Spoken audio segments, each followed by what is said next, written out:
నమస్కారం city news కి స్వాగతం. ముందుగా ముఖ్యాంశాలు.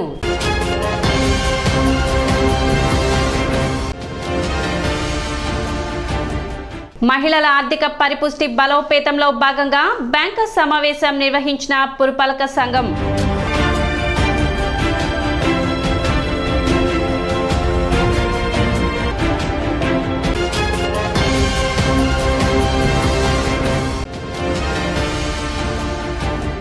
వర్గీకరణ తీర్పుపై తెనాలిలో జిల్లా ఎంఆర్పీఎస్ నాయకుల సమీక్ష సమావేశం.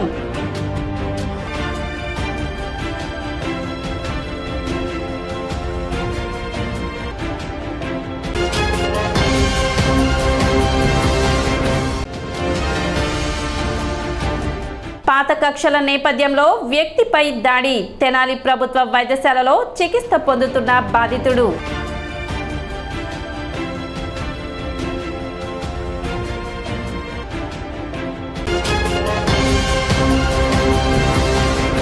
పార్లమెంట్లో చట్టం చేయడం వల్లే వర్గీకరణకు శాశ్వత పరిష్కారం లభిస్తుందని ఉజుర్పాటి బ్రహ్మయ్య మాదిగ అన్నారు. పట్టణ కొత్తపేట ఎన్జీఓ కళ్యాణ మండపంలో గుంటూరు జిల్లా ఎంఆర్పీఎస్ నాయకులు కార్యకర్తల సమావేశం నిర్వహించారు. ఎంఆర్పీఎస్ గుంటూరు జిల్లా అధ్యక్షులు కిన్నెర నాగరాజు మాదిగ ఆధ్వర్యంలో నిర్వహించిన గుంటూరు జిల్లా సమీక్ష సమావేశంలో ముఖ్య అతిథిగా ఉసురుపాటి బ్రహ్మయ్య మాదిగ పాల్గొన్నారు.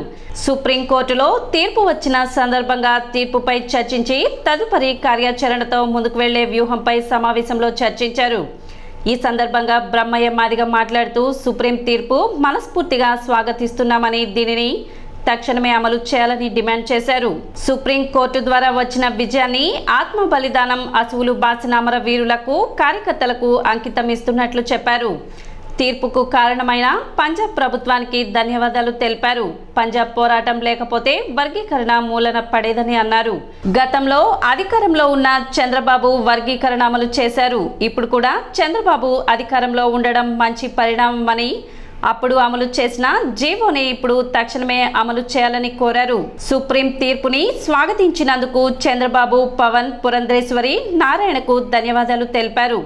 సుప్రీం తీర్పుపై జగన్ నోరు విప్పాలి. తీర్పును స్వాగతిస్తున్నారో లేదో ఆయన వైఖరి వెంటనే చెప్పాలని కోరారు. వర్గీకరణ అమలు చేయకపోతే మరొక పోరాటానికి సిద్ధమవుతామని హెచ్చరించారు. ఎన్డీఏ ప్రభుత్వం 100 రోజుల్లో వర్గీకరణ అమలు చేస్తుందని చెప్పారు. మాల సోదరులు సుప్రీంకోర్టుకు వెళ్లే అవకాశం ఉంది కాబట్టి వర్గీకరణను పార్లమెంట్లో చట్టం చేసి చిత్తశుద్ధి నిరూపించుకోవాలని కోరారు. రాబోయే రోజుల్లో సుప్రీంకోర్టు తీర్పుపై ఒక వ్యూహం ప్రణాళికతో ముందుకు వెళ్తామని చెప్పారు. ఆగస్టు 1వ తారీఖున ఎస్సీ ఎస్టీలను వర్గీకరణ రాష్ట్ర ప్రభుత్వాలే అమలు చేసుకోవచ్చు అన్న సుప్రీంకోర్టు తీర్పుని మాదిగ రిజర్వేషన్ పోరాట సమితి మనస్ఫూర్తిగా స్వాగతిస్తూ తక్షణమే ఆ తీర్పును అమలు చేసే విధంగా భారతదేశ వ్యాప్తంగా వర్గీకరణ కోరుకుంటున్నటువంటి రాష్ట్రాల్లో ముందుకెళ్లాలని ఆ రాష్ట్ర ప్రభుత్వాలని విజ్ఞప్తి చేస్తున్నాం, సహృదయంతో డిమాండ్ చేస్తున్నాం. 30 సంవత్సరాల ఎంఆర్పీఎస్ ఉద్యమం అనేక ఆటుపోట్లను ఎదుర్కొని ఆత్మ బలిదానాలతో వందల వేల మంది కార్యకర్తల త్యాగాలతో నడిపినటువంటి ఉద్యమం ఈరోజు ఎట్టకేలకు సుప్రీంకోర్టు ద్వారా పరిష్కారానికి నోచుకున్నట్టుగా కనిపిస్తున్న తరుణంలో ఈ విజయాన్ని మాదిగ అమర వీరులకు, అదేవిధంగా ఉద్యమంలో అశువులు బాసిన అమరవీరులకు, త్యాగాలు చేసిన కార్యకర్తలకు అంకితమిస్తూ సుప్రీంకోర్టులో ఈ తీర్పు రావడానికి కారణమైన పంజాబ్ ప్రభుత్వానికి మనస్ఫూర్తిగా కృతజ్ఞతలు, ధన్యవాదాలు తెలియజేసుకుంటా ఉన్నాం.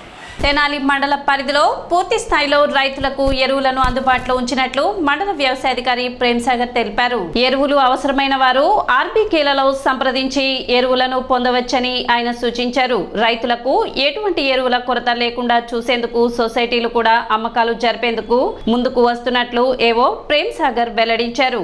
మన రైతు సేవా కేంద్రాల ద్వారా కావాలంటే రైతులకి ఎరువులు సరఫరా చేస్తాం. రైతు సేవా కేంద్రంలో ఎరువులు కావాలంటే మీరు స్థానిక విలేజ్ అగ్రికల్చర్ అసిస్టెంట్ని కానీ కన్సల్ట్ అయితే వాళ్ళ ద్వారా మీరు ఎరువులు తెచ్చుకోవచ్చు. తర్వాత సొసైటీలు కూడా ముందుకు వస్తున్నాయి. ఈ సంవత్సరం వాళ్ళ ద్వారా కూడా ఎరువులు ఇస్తాము. బయట మార్కెట్లో కూడా ఎరువులు దొరుకుతున్నాయి కాబట్టి ఎరువుల గురించి డిఏపి గురించి మీరు బెంగపడాల్సిన అవసరం లేదు. రైతులకు కావాల్సినంత ఎరువులు తెస్తాము. కౌలు రైతుల కార్డులు కూడా నడుస్తూ ఉన్నాయి. ఇంకా విఆర్ఓ గారు ఇస్తూనే ఉన్నారు. కాబట్టి మీరు ఇక్కడ ఎవరికైనా కౌలు రైతు కార్డులు కావాలంటే కౌలు రైతు కార్డులు తీసుకొని దాని ద్వారా పంట రుణాలు పొందొచ్చు, దాని ద్వారా ఈ క్రాప్ పొందొచ్చు. కాబట్టి మీరందరూ గమనించవలసిందిగా కోరుతున్నాం. మా రైతు సేవా కేంద్రంలో ఉన్న సిబ్బంది అనగా విలేజ్ అగ్రికల్చర్ అసిస్టెంట్ కానీ, విలేజ్ హార్టికల్చర్ అసిస్టెంట్ కానీ, ఎంపీఓ కానీ ప్రస్తుతం ఈ పంట అంటే మీరు వేసిన పంటను నమోదు చేస్తున్నారు. కాబట్టి రైతు సోదరులందరూ ఈ పంటను నమోదు చేసుకోవాల్సిందిగా కోరుతున్నాం. తెనాలి పురపాలక సంఘ కార్యాలయం నందు తెనాలి పట్టణ పరిధిలోని బ్యాంకర్స్ సమావేశం జరిగింది. సమావేశానికి లిఫ్ట్ బ్యాంక్ జిల్లాధికారి మైపాల్ రెడ్డి మరియు తెనాలి మున్సిపల్ కమిషనర్ బండి శేషన్న పాల్గొన్నారు. ప్రస్తుతం ప్రభుత్వ పథకాలు ఏమి ఉన్నాయి, అవి ఏ విధంగా ఉపయోగించాలి, ముఖ్యంగా మహిళా ఆర్థిక పరిపుష్టికి ప్రభుత్వ పథకాలు ఏ విధంగా తోడ్పడతాయి అనే విషయాలపై సమావేశంలో చర్చించారు. ఈ సందర్భంగా కమిషనర్ శేషన్న మాట్లాడుతూ మహిళలకు ఆర్థిక స్వావలంబన చేకూర్చే విధంగా ప్రభుత్వ పథకాలు అందించడంలో బ్యాంకర్స్ సహకారం ఎంతో అవసరమని, దానికి అనుగుణంగా బ్యాంకర్స్ ముందుకు రావాలని సూచించారు. సమావేశంలో పట్టణంలోని వివిధ బ్యాంకుల ప్రతినిధులు పాల్గొన్నారు. లీడ్ బ్యాంక్ మేనేజర్ గారు మహిపాల్ రెడ్డి గారు మన పట్టణానికి వచ్చారు.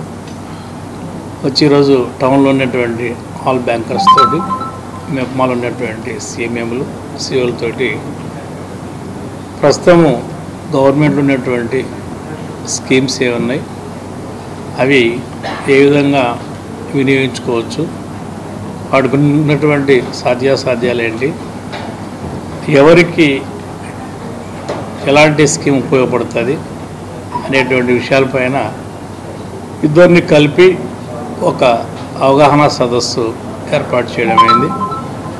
దీని యొక్క ముఖ్య ఉద్దేశం ఏంటంటే ఉమెన్ ఎంపవర్మెంటు ఏ విధంగా చేయాలి, మహిళలకు ఆర్థిక చేయూతను ఏ విధంగా అందించాలి, ప్రభుత్వంలో ఉన్నటువంటి స్కీములను ఏ విధంగా వాళ్ళు అందుకోవాలి అనేటువంటి అంశాల మీద చర్చ. ఇది బ్యాంకర్స్ అందరికీ కూడా రిక్వెస్ట్ పెడుతున్నామంటే ఇవన్నీ తెలుసుకొని ఎస్హెచ్జీలు వచ్చినప్పుడు వాళ్ళకు లోన్స్ అందించే క్రమంలో ముందుండాలని చెప్పేసి నిన్న దినాన జిల్లా కలెక్టర్ల యొక్క సదస్సు జరిగింది. ప్రతి మహిళని ఔత్సాహిక మహిళను పారిశ్రామికవేత్తగా చేయాలనే ఉద్దేశంతో ఉమెన్ లెడ్ ఎంటర్ప్రైజెస్ని ప్రోత్సహించడం కోసము మెప్మా సిబ్బందికి మరియు బ్యాంకర్స్కి ఒక కోఆర్డినేషన్ మీటింగ్ పెట్టి మనము ఈ గవర్నమెంట్ స్కీమ్కు సంబంధించి ప్రస్తుతానికి ఎలా ఉంది, వాటి పెండింగ్ని రివ్యూ చేయడం, అలాగే స్కీమ్స్కు సంబంధించి కొంచెం అవగాహన కార్యక్రమం కోసము రావడం జరిగింది. అయితే ప్రస్తుతానికి మనం అనుకున్న టార్గెట్ స్వాతంత్ర దినోత్సవం సందర్భంగా ఒక 500 మంది మహిళలకి యూనిట్లు అసెట్ డిస్ట్రిబ్యూట్ చేసి వాళ్ళకి ఎంటర్ప్రెన్యూర్గా తీర్చాలనే ఒక ఉద్దేశంతో ముందుకెళ్తున్నాము. అయితే ఆ టార్గెట్కి కొంత దూరంలో ఉన్నాం కాబట్టి ఇక్కడ క్లస్టర్ వైజ్గా మీటింగ్ పెట్టుకొని దాన్ని మరింతగా వేగవంతం చేసి అనుకున్న లక్ష్యాన్ని చేరుకోవడం కోసం చూస్తున్నాం. అలాగే మన రాష్ట్ర ప్రభుత్వం వారు కంపల్సరీ ప్రతి స్కిల్ డెవలప్మెంట్ను ప్రోత్సహించాలి, ఈ ఇన్కమ్ జనరేటెడ్ యాక్టివిటీని ప్రోత్సహించాలి, మహిళలను ఆర్థిక అభివృద్ధి దిశగా చేయాలి అనే ఉద్దేశంతో ఇవన్నీ కార్యక్రమాలు పిఎంఈజీపీ కానీ, పిఎం విశ్వకర్మ కానీ, ప్రధానమంత్రి ఫుడ్ ప్రాసెసింగ్ పిఎంఎఫ్ఎంఈ స్కీమ్కు సంబంధించి కానీ, ముద్రా స్కీమ్కి. ఈ నెల 12వ తేదీ జరగనున్న క్విట్ ఇండియా అమరవీరుల సంస్మరణ సభను జయప్రదం చేయాలని మున్సిపల్ చైర్పర్సన్ తాడిపోయిన రాధిక విజ్ఞప్తి చేశారు. ఈ మేరకు ఆమె ఛాంబర్ నందు అధికారులతో సమావేశం నిర్వహించారు. కార్యక్రమం ఏర్పాట్ల గురించి చర్చించారు.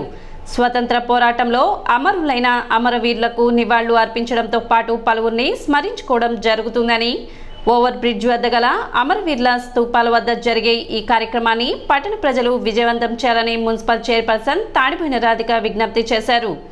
సమావేశంలో కమిషనర్ బండి శేషన్న, పురపాలక సంఘ అధికారులు పాల్గొన్నారు. నా ఛాంబర్లోని అధికారులు కానీ, మన కమిషనర్ గారు, అలానే టౌన్ ప్లానింగ్ వాళ్ళు, ఆర్ఓలు, అలానే శాండీ ఇన్స్పెక్టర్లు, అలానే స్కూల్ పీడీలు అందరం కలిసి ఇక్కడ మీటింగ్ అనేది ఏర్పాటు చేస్తున్నాం. ఈ రోజున మన ఆగస్టు 12వ తారీఖున మన దేశం కోసం ప్రాణత్యాగాలు చేసిన మన అమరవీరుల వాళ్ళకి ఘన నివాళులు అర్పిస్తానికి ఆ ప్రోగ్రాం ఎలా చేయాలి ఏంటనేది మేమందరం ఇక్కడ మీటింగ్ వేసి దాని ఏర్పాట్లు ఆ కార్యక్రమాన్ని సక్సెస్ చేయడానికి ఈ రోజున మేము ఎలా ఏంటనేది డిస్కస్ చేయడం జరిగింది. అలానే ఆ రోజు 12వ తారీఖున అందరూ వచ్చి మన దేశం కోసం ప్రాణత్యాగాలు చేసిన అమరవీరులకి ఘన నివాళులు అర్పించాలని కోరుకుంటున్నాను. శ్రీ కనకపుట్టమ్మ తల్లి చల్లని చూపుతో మంగళగిరి నియోజకవర్గానికి మంచి రోజులు వచ్చాయని రాష్ట్ర విద్య, ఐటీ శాఖల మంత్రి నారా లోకేష్ పేర్కొన్నారు.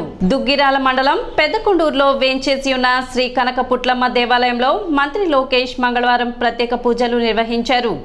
అనంతరం తనని కలవడానికి వచ్చిన గ్రామస్తులను ఆప్యాయంగా పలకరించి అందరితో ఫోటోలు దిగారు. ఈ సందర్భంగా గ్రామస్తులతో లోకేష్ మాట్లాడుతూ అమ్మ ఆశీస్సులతో నియోజకవర్గ సమగ్రాభివృద్ధికి కృషి చేస్తానని తెలిపారు. ప్రజా ప్రభుత్వంలో మంగళగిరి నియోజకవర్గం వేగంగా అభివృద్ధి చెందనుందని తెలిపారు. ఎన్నికల సమయంలో ఇచ్చిన అన్ని హామీలను ప్రాధాన్యత క్రమంలో పరిష్కరిస్తానని వెల్లడించారు. నియోజకవర్గ ప్రజల కోసం ఉండవల్లిలోని తమ ఇంటి తలుపులు ఎప్పుడూ తెరిచే ఉంటాయని లోకేష్ తెలిపారు.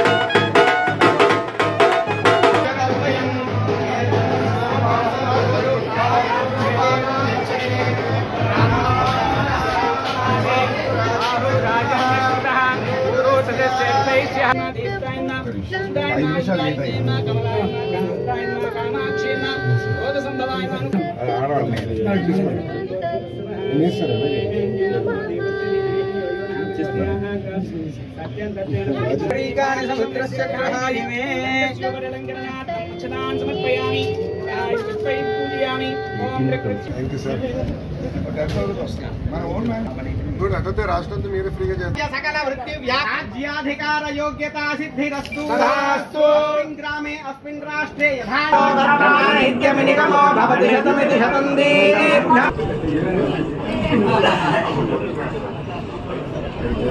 ఇప్పుడు ఒక చిన్న విరామం.